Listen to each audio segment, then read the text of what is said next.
Constant Wonder Kids is a Constant Wonder podcast. Hi, Wonder Kids. It's Paige. Most of the time when I go outside, it's during the day, and I bet that's true for you too. What do you think it's like outside at nighttime? Well, it's dark, for sure, and also colder than it is during the day. Different plants and animals become active, like primroses, bats, and owls. That's because these plants and animals are nocturnal, or active at night.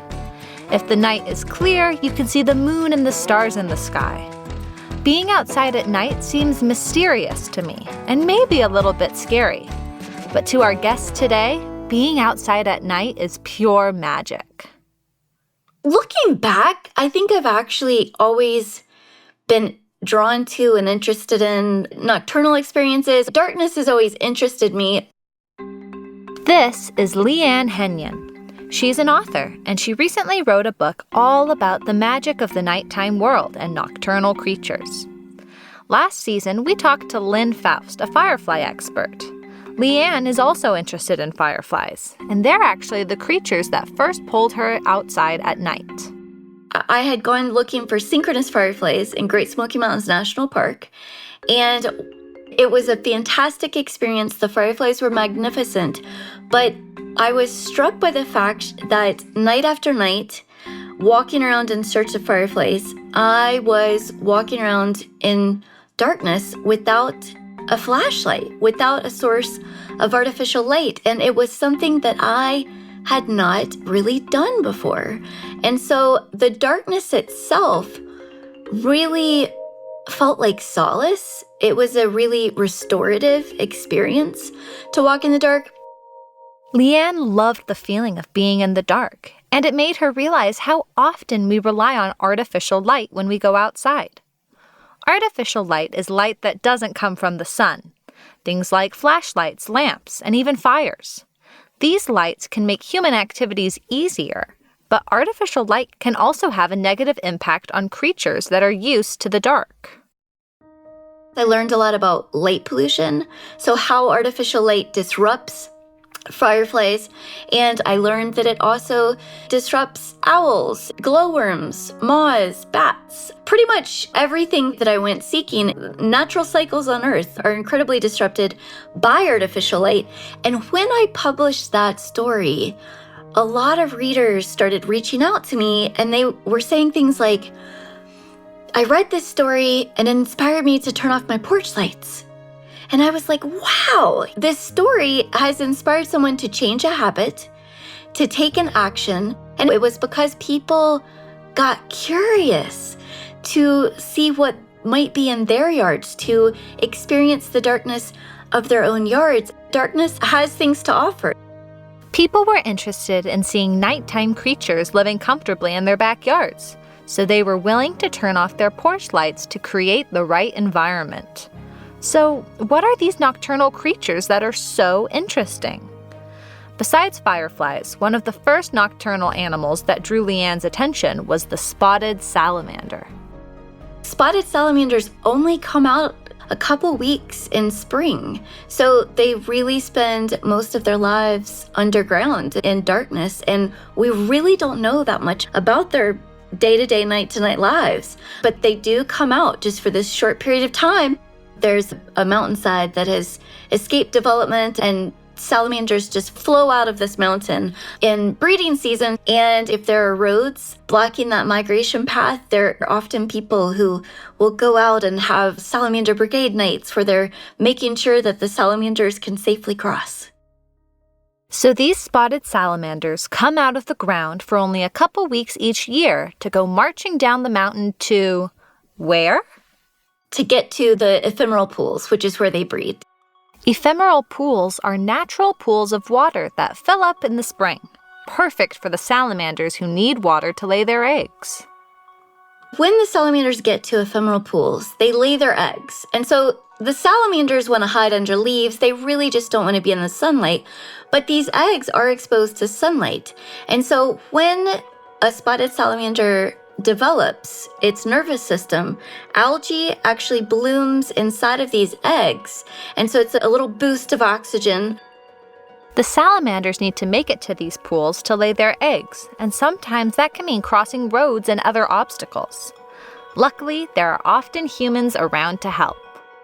I went out many nights with salamander brigades. People who get excited about salamanders are interesting people. People who are willing to kind of go out of their regular nightly activities. They'll have scouts out, is this going to be a big night? So there are big nights where you could have hundreds of salamanders moving, and other nights where you might just only have a few.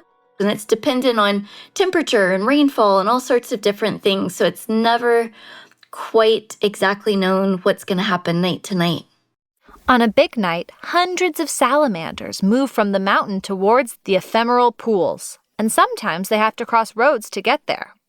To prevent the salamanders from being crushed by cars, volunteer salamander brigade members pick up the salamanders to safely escort them to their destination. I did pick up a few salamanders, not too many. I was with a large group of biology students on the night that I encountered a large population. But it was really interesting to witness these kids. They've chosen to study biology, and some of them were encountering salamanders in the wild for the first time in their lives. And it was a really meaningful experience to watch that interaction taking place.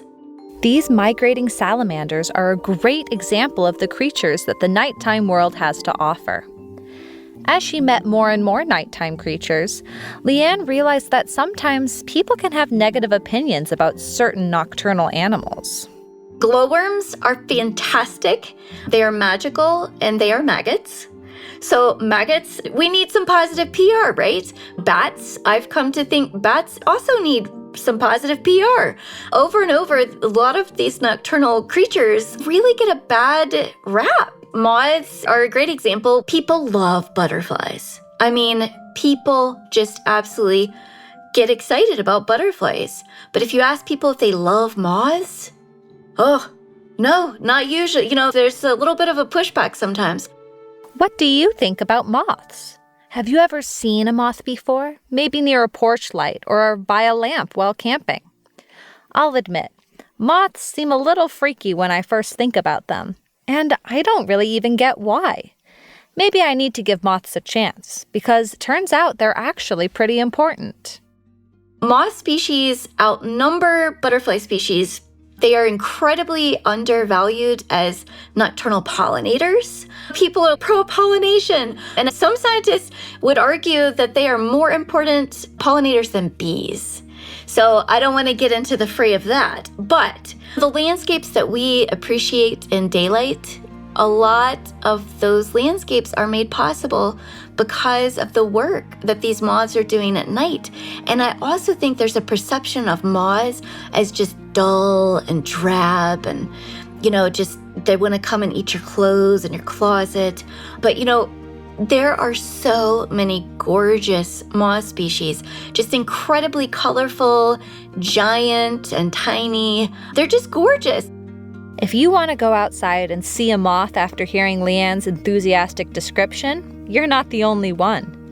One of her friends was interested in seeing some moths after hearing Leigh Ann talk about hawk moths, a tiny little moth that can fly super fast.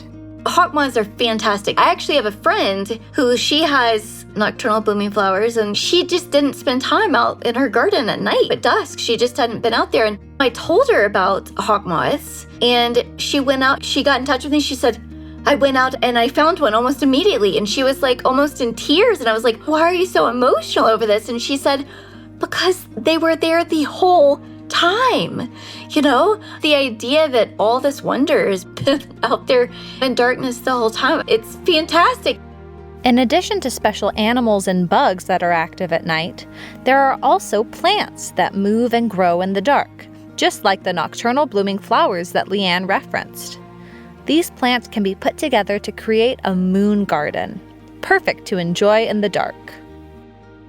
Oftentimes people will just plant white flowers or flowers like lamb's ear that have a kind of a fuzzy silvery tone when they catch a little bit of light. There are a lot of different plants that can be used in a moon garden.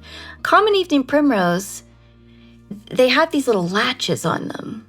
So it's like a little latch that at just the right time in the evening, that latch kind of pops open and the flower just opens. And it's like watching a time-lapse video, but in person. To have the patience to kind of let your own night vision ripen, sitting with an evening primrose, it's a different kind of experience, but it's a lower energy, meditative, pretty amazing experience. You've created a mini quest. I think if it's framed as a quest, people can get behind a quest. So a mini quest right in your own yard. Can you find a night blooming flower? Are you patient enough to watch it bloom? I love a mini quest outdoors. Maybe I'll have to read about some nocturnal blooming flowers near me and go and find them. Leigh Ann's experience getting to know the outdoors at night changed the way that she thinks about darkness. It really has given me a relationship to darkness, befriending darkness in that sense, and remembering that positive side of the unknown has been really helpful. I've discovered an entire new half of the world, which has really been fantastic. It gets dark every night, so your opportunity to learn about the nighttime world is just around the corner. Grab a grown-up and enjoy sitting outside some night. Maybe even turn your porch light off. Just like Leigh Ann, you can discover the wonder of nighttime magic.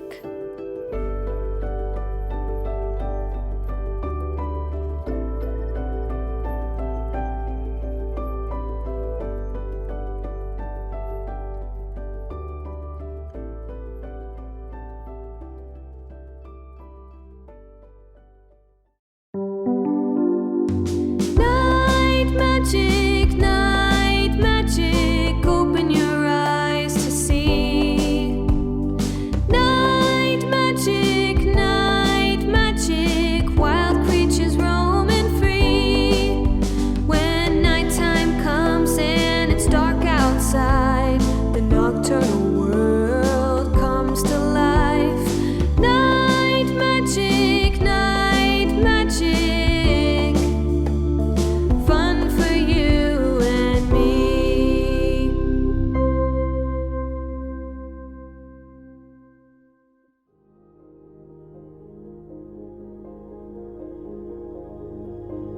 A quick word for you parents. This is Marcus Smith. I'm host of the Constant Wonder podcast, source of material for Constant Wonder kids. We made this episode because Constant Wonder contains a lot of great stuff kids will love too. But you may be wanting more. We have a full episode devoted to Leigh Ann Henion and the wonders of the nighttime world.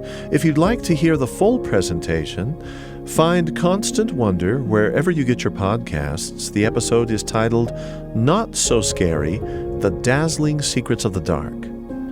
You're likely to have an appetite for more than a single episode, by the way.